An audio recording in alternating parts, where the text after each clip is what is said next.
Buhusan ng tubig na may halong chemical ang sahig.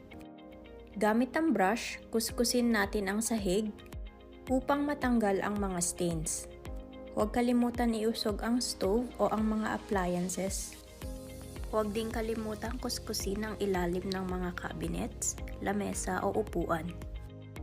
Kapag may mga stain sa sahig na mahirap kuskusin, maaari nating gamitan ng degreaser. Pagkatapos, gamit ang wiper, kailangan nating tuyuin ang sahig.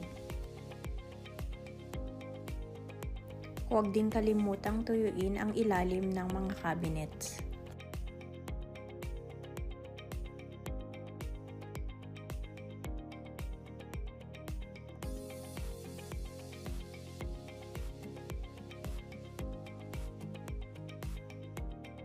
Pagkatapos, gamit ang basahan, tuyuin natin ang sahig.